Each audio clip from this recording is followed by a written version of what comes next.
My 2014 Camaro 2SS 6-speed manual LS3, and this is going to be about the nitrous. General ideas about how to install nitrous in this thing. I think I came up with a pretty good solution. Bottle opener, totally recommend. It's basically unusable without it. And this heated bottle bracket, great, from Nitrous Outlet. Totally recommend it. Whenever you key on, it's on, so you always have the correct pressure even when the bottle's low. Mounting it, I mounted it right to the spare tire material, spare tire lid here, and it's not the strongest, so I have an aluminum plate, basically a huge washer the size of this carpet cutout. So if it was to come out or dislodge, you'd have to take this entire area with it, which isn't going to happen.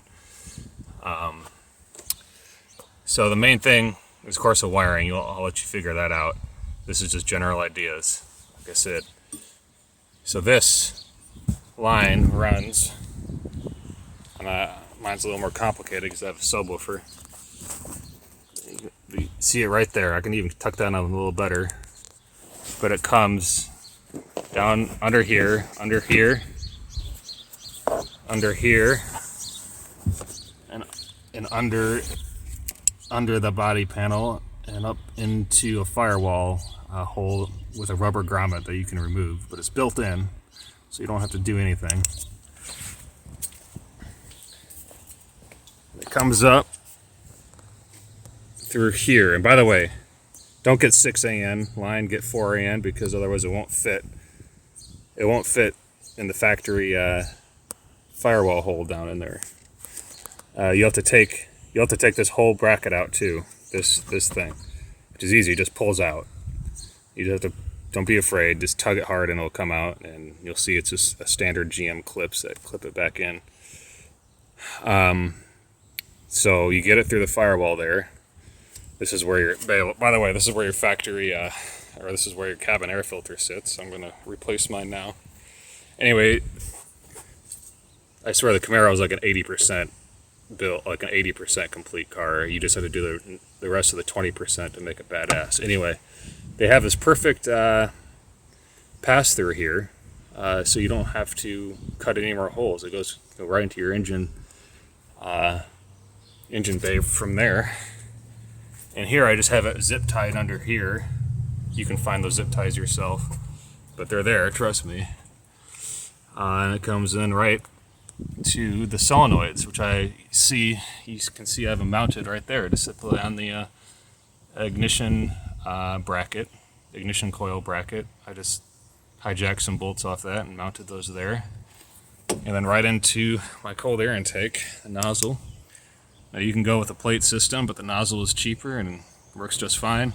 These 4AN lines and these Nitrous Outlet X Series solenoids are good enough. I can't, I'm traction limited. I don't need anything more. I do have a camshaft in here with the upgraded valve springs and upgraded rocker arms and push rods. Probably recommend doing that first because it's a little more hardy in there with that. But I didn't do any upgrades to the pistons or any of the engine internals besides the valve train.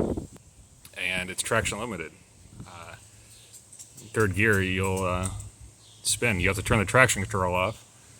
Otherwise, it's going to try to cut the throttle, and you don't want part throttle nitrous. I did that once, and it threw my accessory belt there. Anyway, I'm kind of getting off topic here. You guys can figure out how to wire that up. Which is pretty convenient.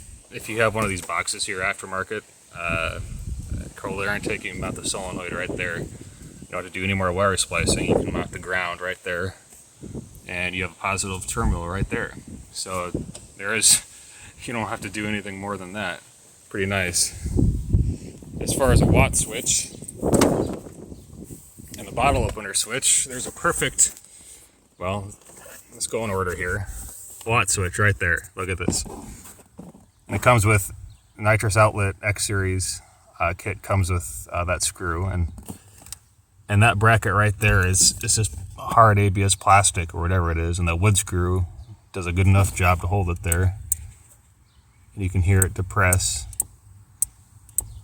And that switch will activate the nitrous right there. Perfect. And of course you know how to route the cable, and you can go under here. I did break a few, I wasn't careful, I did break a few of the mounting points in there, but it's no big deal. There is another, you're gonna need a ground source, okay? So I brought this ground source from the engine bay, and there is a firewall hole. You have to fish for it, but it's back there, and you don't have to drill it. It comes from the factory. So there's one on the driver's side, one on the passenger side. Makes it really easy, really nice. Of course, if you're gonna do nitrous, you're gonna need to tune it. Get an HB tuner and get familiar with that first. Otherwise, well, your knock sensors, I wouldn't rely on your knock sensors all the time. Anyway, let's get back to the install here. This is probably my favorite part.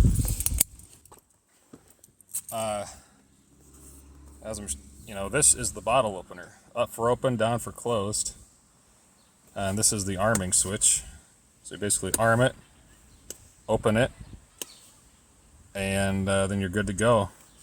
If you don't want it anymore, you can close it and close it right there. And this panel it comes off. It comes off, and you mount the switches right there, which is super nice.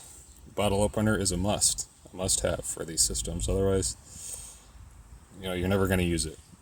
Mustang pulls up next to you. Challenger pulls up next to you. You don't want to have to stop there and say, well, hold on, let me get to my trunk and open up this nitrous here. That kind of blows your cover, right? This thing looks stock otherwise, and besides the camshaft, you probably hear that. But yeah, those are some ideas about how to install nitrous. I totally recommend it. It makes this car just, honestly, the stock Camaro is a little sluggish. And this is way cheaper and easier than a supercharger install. And my stock internals are fine with it, as long as you tune it. As long as you tune it correctly, it doesn't complain and it sounds great.